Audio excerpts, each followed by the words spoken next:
Bonjour à tous et bienvenue sur Monde Mystérieux. L'histoire que je vais vous raconter aujourd'hui est une histoire qui va vous surprendre. C'est une histoire qui va vous troubler. Mais c'est également une histoire qui va vous embarrasser. Cette histoire, c'est ni plus ni moins que l'histoire de Jonathan Reed. Jonathan Reed.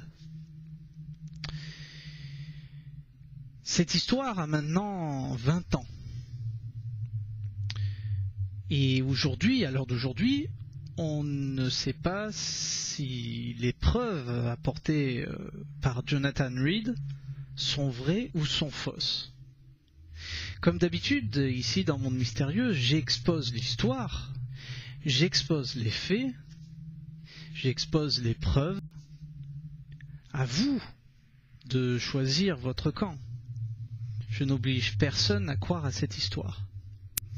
Ce qui est sûr, c'est que les preuves que je vais vous apporter encore une fois dans cette vidéo sont des preuves surprenantes. L'histoire commence donc le 15 octobre 1996, quand Jonathan Reed, docteur en psychologie à l'université de Washington, décide avec sa chienne Suzy de partir dans la forêt pour marcher, pour aller se promener. Chose que Jonathan Reed avait l'habitude de faire. Jonathan Reed marchait dans la forêt, et voilà que soudain, sa chienne Suzy commence à partir au fin fond de la forêt, en aboyant. Jonathan veut savoir ce qui se passe. Il commence à suivre la chienne, et d'un coup, la chienne grogne. En se rapprochant, Jonathan s'aperçoit que sa chienne Suzy était en train de mordre ce qui pourrait dénominer comme étant un enfant. Du moins de loin, c'est ce que Jonathan Reed décrit comme étant un enfant. Durant cette petite bagarre entre cet enfant et ce chien, l'enfant jeta Suzy d'un coup. Et la chienne mourut à l'instant.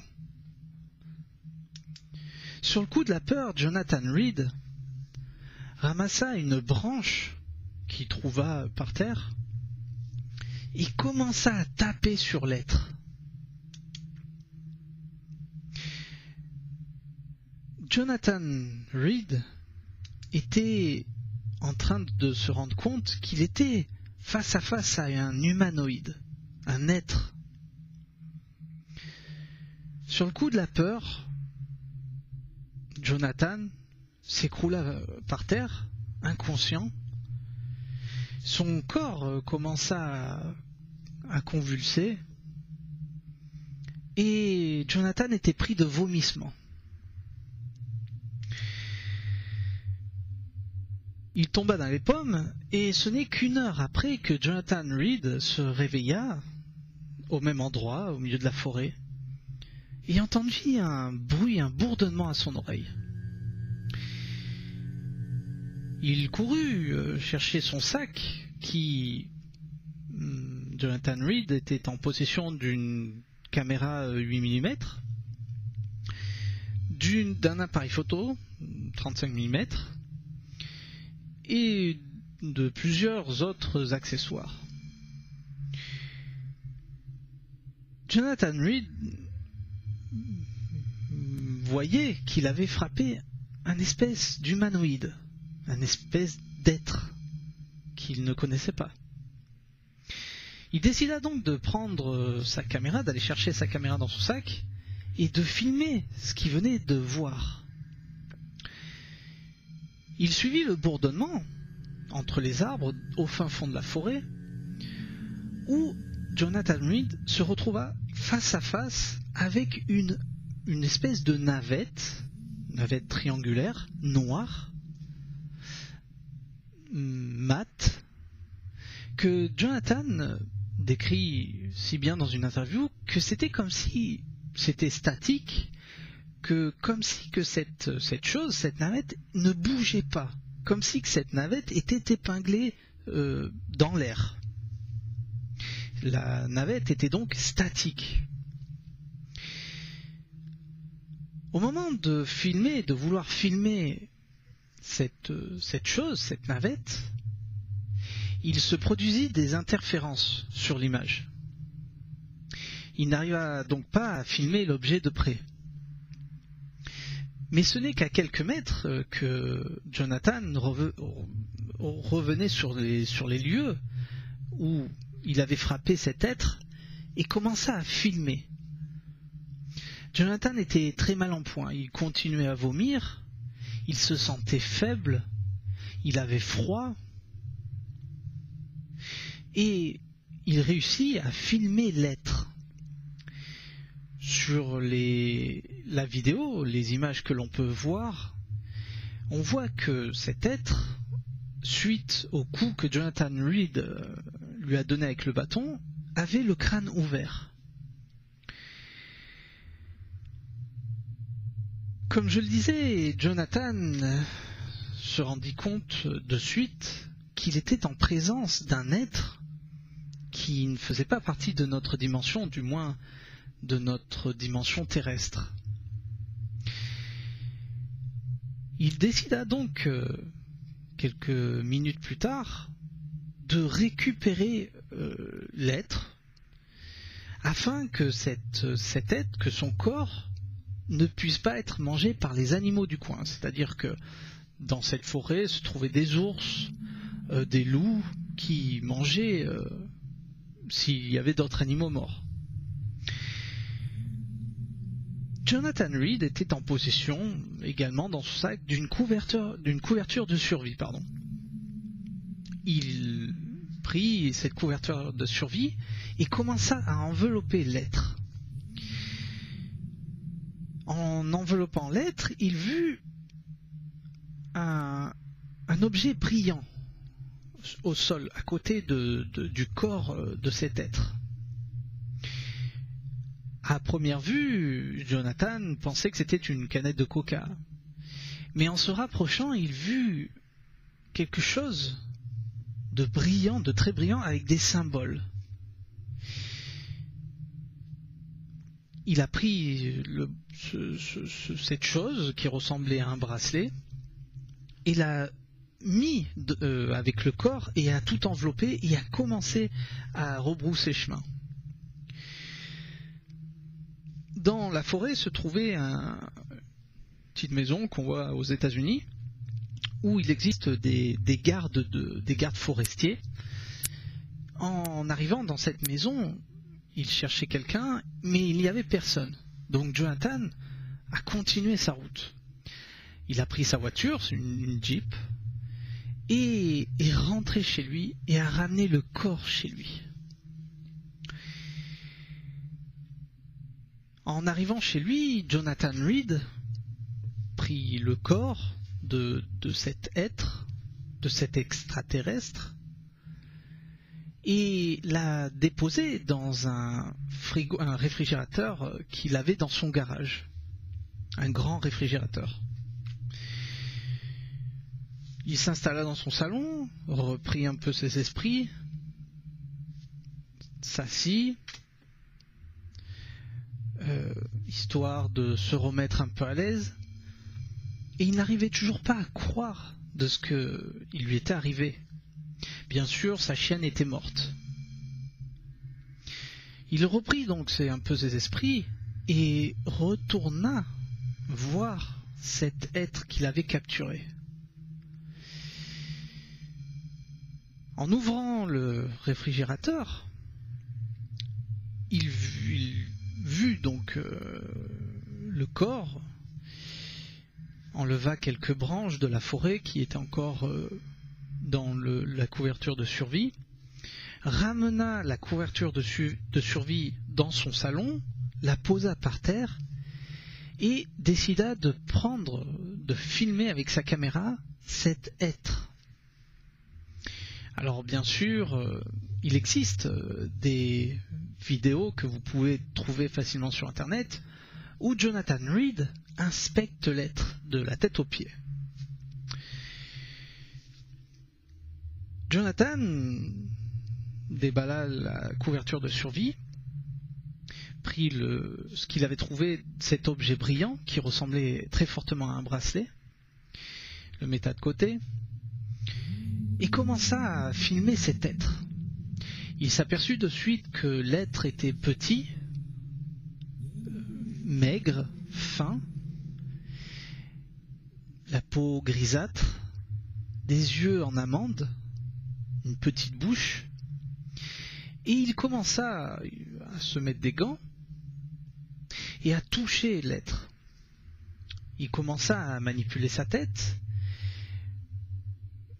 Sa tête était en présence d'un coup, donc on peut voir sur la vidéo que l'être perd du sang.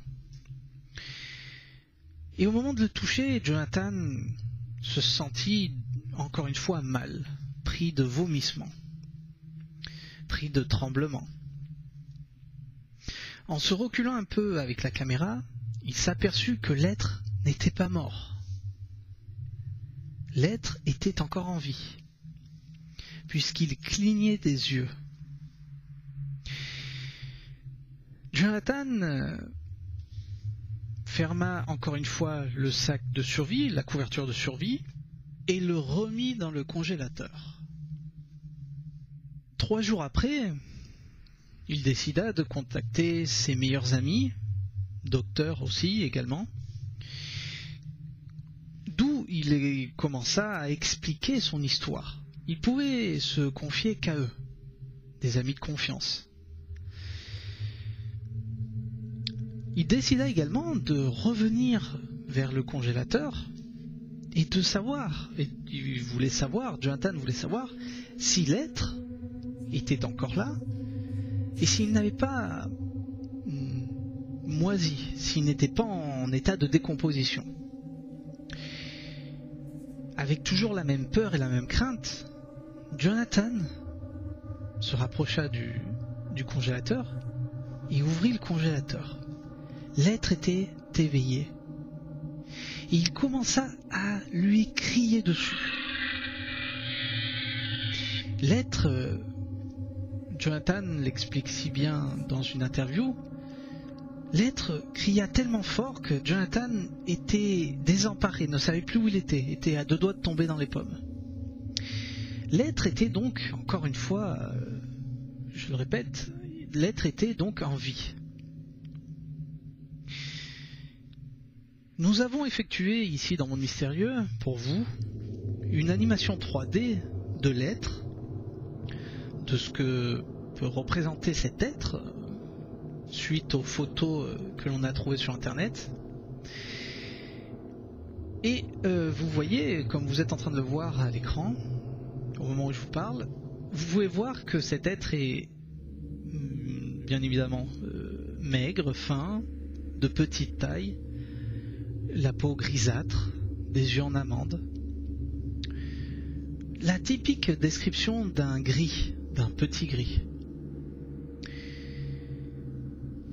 Jonathan donc décide d'en parler autour de lui, à ses amis, des amis de confiance qui pouvaient se confier, où donc il commença à expliquer son histoire. Malheureusement, et ceci on le verra souvent dans des histoires dans Monde Mystérieux, ces appels ont dû être interceptés par des organisations secrètes qui ressemblent très fortement à des organisations, des organismes de Men in Black, où donc ces appels ont dû être interceptés. Et quelque temps après, donc, Jonathan Reed commença à avoir des problèmes. Entre-temps, il voulait continuer à voir cet être qui se trouvait dans son garage. Jonathan Reed, avec beaucoup de courage, faut se mettre à l'évidence, si cela nous arrive, je pense qu'on serait apeuré comme lui il l'était à ce moment-là. Jonathan Reed décide de commencer à essayer d'avoir une communication avec cet être. Alors, Jonathan Reed enregistre le son que fait cet être, essaye de communiquer avec lui, lui apporte un verre d'eau, mais l'être, l'extraterrestre, ne voulait pas toucher à ce verre d'eau. Jonathan Reed le laissa dans son garage, cet être qui était vivant, et essayait de revenir régulièrement pour essayer d'établir un contact avec cet être. Il réussit petit à petit à établir un contact avec des gestes. Du moins, c'est ce que Jonathan Reed explique dans ses interviews. Après quelque temps, l'être prit confiance et, par exemple, prenait le verre d'eau et s'est mis à boire l'eau qu'il y avait dans le verre. Jonathan Reed explique que l'être était en totale confiance avec Jonathan, avec lui-même, et qu'il était adepte d'avoir une communication télépathique. Donc c'est-à-dire que l'être communiquait à travers lui par la pensée. Comme je le disais, suite à ces coups de fil que Jonathan Reed a passés pour en parler à ses amis, ces appels ont été interceptés par des Men in Black, des agents secrets, et donc Jonathan Reed commença à avoir des problèmes. Il se rendu compte très vite qu'il n'avait plus de travail. On lui avait supprimé son compte en banque. On lui avait retiré ses qualifications, sa carrière. Jonathan était ruiné, n'avait plus de vie. Je voudrais m'appuyer sur cette histoire, non seulement sur cette découverte, mais surtout ce qui s'est passé après la découverte. Et vous allez voir que ce n'est pas fini.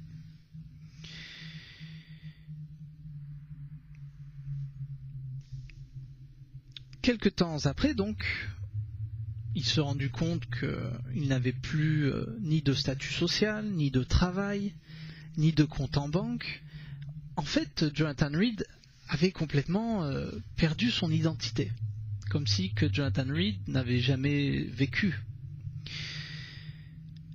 D'un jour à l'autre, il fut intercepté par ce que l'on peut dénominer aujourd'hui des Men in Black, des agents avec un chapeau, un long manteau noir.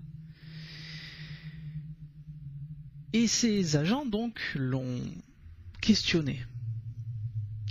Ils étaient au courant de ce que Jonathan Reed avait vu et lui était arrivé. L'un des deux agents, comme l'explique très bien Jonathan Reed, le menaçait en lui disant que s'il en parlait autour de lui, il pourrait avoir de sérieux problèmes. Jonathan Reed, encore une fois, était incapable de résister à ces agents que lui-même dénomine comme des agents occultes. C'est ainsi qu'il le dénomine dans ses apparitions, dans ses interviews. Et donc décide à commencer à prendre des décisions par lui-même. Jonathan Reed était conscient que sa vie était menacée, qu'il n'avait plus rien à perdre, que sa vie était fichue en quelque sorte. Un jour, en revenant dans sa maison, il s'était aperçu que plusieurs camionnettes noires étaient devant sa maison, mais aussi derrière sa maison, avec plusieurs agents en train de fouiller chez lui. Jonathan Reed décide de faire un tour et de revenir quelques heures après chez lui, sur les lieux. En revenant chez lui, il s'aperçut très vite que tout avait été chamboulé. Les meubles avaient été bougés de place. Dans son jardin, il y avait des trous tous les 30 cm. Le carrelage, pour vous dire, le carrelage avait été détruit, avait été soulevé. Ces agents cherchaient bel et bien la créature, l'être. Jonathan pensait que l'être avait été emporté par ses agents car il n'y avait plus le frigo. Jonathan Reed avait gardé le bracelet et il se rendit compte très vite que ce bracelet était orné de symboles. Oui, de symboles. Il dit même que ces symboles étaient des sortes de boutons.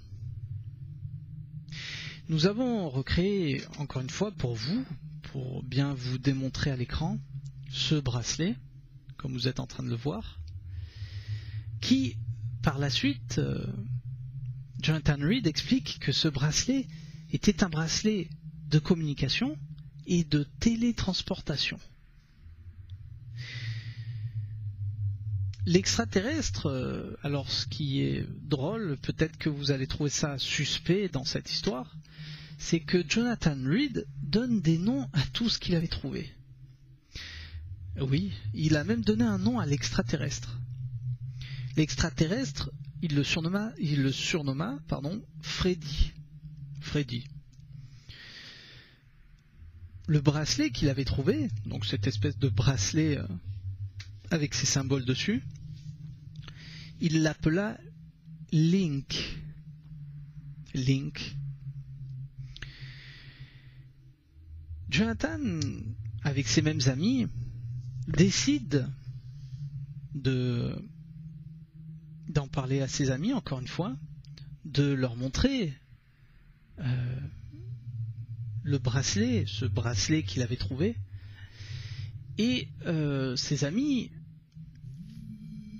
commencèrent à lui dire qu'il pouvait essayer de se le mettre au poignet et de faire un essai. Jonathan Reed était sûr de lui que c'était un bracelet qui appartenait à cet être et qui pouvait sûrement avoir des pouvoirs ou une sorte d'énergie quelconque. Jonathan Reed était persuadé, mais il ne savait pas. Il était entouré donc de ses deux amis, docteurs, et Jonathan Reed décida donc de se mettre le bracelet à son poignet. Comme vous pouvez le voir sur l'animation, le poignet est orné, possède 3 aiguilles qui, au moment de se mettre le bracelet, ces 3 aiguilles pénètrent dans la peau en tant qu'aiguilles et apparemment, comme l'explique bien Jonathan Reed, se faufilent dans les veines qui permet apparemment la télétransportation et la communication via les êtres de la même race que Freddy, que l'extraterrestre qu'il avait récupéré chez lui. Ce qui est assez incroyable dans cette histoire, comme je l'expliquais tout à l'heure, c'est non seulement la découverte, mais ce qui s'est passé après la découverte. Jonathan, pour lui, sa vie était fichue, sa vie était ruinée. Comme je le disais, il n'avait plus rien. Plus de maison, plus de travail, plus de compte en banque. En fait, Jonathan Reed n'avait plus d'identité. Il existe beaucoup d'articles que j'ai lues, beaucoup d'histoires, beaucoup de médias qui expliquent que cette histoire est totalement fausse, que Jonathan Reed lui-même est un imposteur. Beaucoup parlent que Jonathan Reed est tout simplement un romancier qui a voulu se faire de l'argent en inventant de toutes pièces cette histoire. Les amis de Jonathan Reed, quelques amis, pourtant disent que tout ceci est vrai. Les voisins de Jonathan Reed disent que ce n'est pas vrai. Pourtant, les preuves sont encore une fois là. Il existe toute une autre série de preuves comme quoi les photos prises par Jonathan Reed étaient fausses. Apparemment, les photos dataient de 1999, ce qui ne représente pas l'année 96 d'où il s'est passé cette histoire. Il se dit aussi que l'un des meilleurs amis de Jonathan Reed, du nom de Harold Chacon, qui lui-même l'accompagnait dans les conférences, il se dit que cette personne, que ce docteur, n'est pas du tout un chercheur, mais était tout simplement un employé qui travaillait dans une station essence.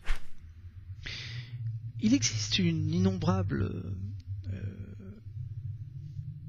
quantité de preuves, de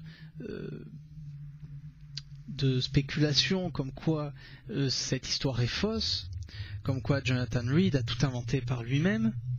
Jonathan Reed, après cette histoire, bien évidemment, a décidé de sortir un livre qui s'appelle L'Odyssée de Jonathan Reed, où il présente cet ouvrage à son public et explique cette incroyable histoire qui lui est arrivée et qui lui a complètement changé sa vie.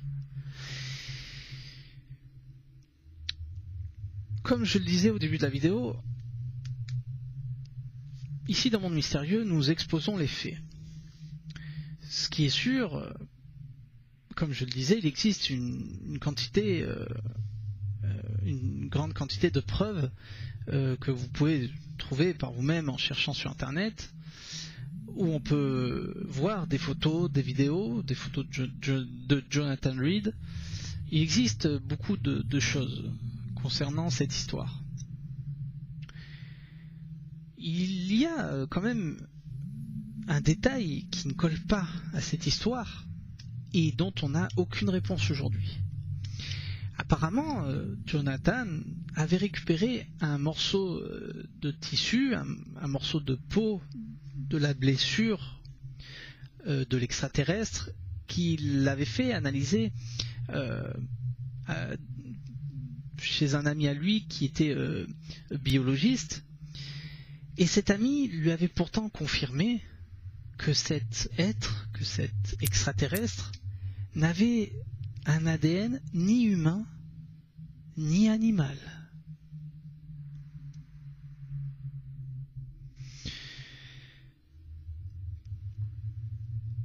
Je pense que cette histoire est l'une des histoires du rencontre du troisième type la plus impressionnante que j'ai entendue dans ma vie. Quand j'ai pris connaissance de cette histoire il y a 10 ans, pratiquement, 10 ans, presque 10 ans, à l'époque j'avais vu ça dans un magazine quand j'étais au Mexique, et il n'y avait pas autant de preuves de photos ou de vidéos, bien sûr. Je crois qu'il y avait 1 ou 2 photos de l'extraterrestre filmées par Jonathan Reed. Comme je le disais, aujourd'hui, cette histoire a 20 ans. Le 15 octobre, cette histoire aura 20 ans. Il existe une vidéo sur Internet, malheureusement, où l'on voit, je dis malheureusement parce que je pense que certains d'entre vous qui verront cette vidéo va penser de suite que c'est une totale supercherie. Il existe malheureusement donc une histoire où on peut apercevoir Jonathan Reed en train de se mettre le bracelet et en train de se télétransporter, de disparaître et de voir où l'on peut observer une lumière. Et bien sûr, quelque temps après, on le voit revenir sur place.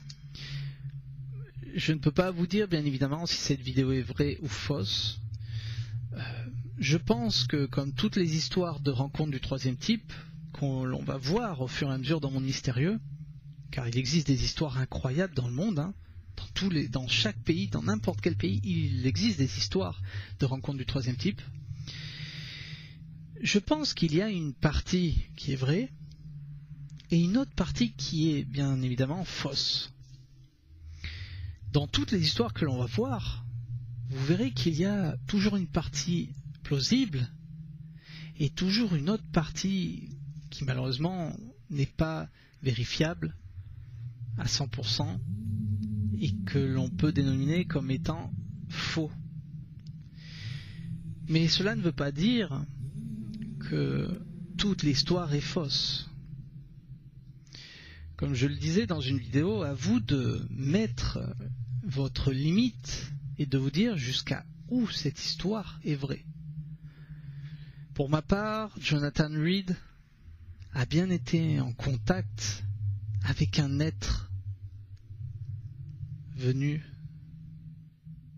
je ne peux pas vous dire si d'une autre dimension ou d'une autre galaxie, d'un autre monde.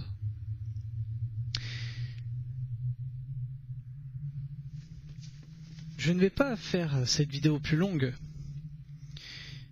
car pour moi, mon point de vue, mon ressenti, c'est que cette histoire, l'histoire de Jonathan Reed, est une histoire réelle, qui peut-être a été un peu déformée par la suite pour des questions d'intérêt, des questions d'argent, malheureusement.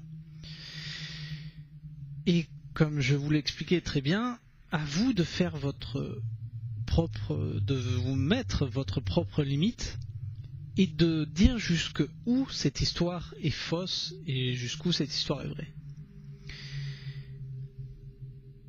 Pour moi, cette histoire, l'histoire de Jonathan Reed, est une histoire, en ce qui concerne les rencontres du troisième type, est l'une des histoires les plus surprenantes. Encore une fois, je ne pense pas que Jonathan Reed, une personne comme Jonathan Reed, a pu inventer cette histoire de toutes pièces. Pour quel intérêt? Il faut savoir que toutes les histoires qu'on va voir au fur et à mesure dans Monde Mystérieux ont été racontées souvent par des gens qui avaient une vie, qui étaient mariés, qui avaient un statut quelconque. Je ne pense pas que ces gens-là veulent ruiner leur vie en racontant ces histoires. Donc pour moi, l'histoire de Jonathan Reed est une histoire réelle. Je trouvais qu'il était intéressant d'en parler dans Monde Mystérieux, car c'est une histoire incroyable. L'histoire de Jonathan Reed. On verra dans Monde Mystérieux d'autres histoires de rencontres du troisième type, mais en tout cas, cette histoire a maintenant 20 ans et est bel et bien réelle. Je vous remercie d'avoir vu cette vidéo et je vous dis à très bientôt depuis Monde Mystérieux. Le monde du mystère ne demande qu'à être connu. À bientôt dans Monde Mystérieux. Merci à tous. À bientôt.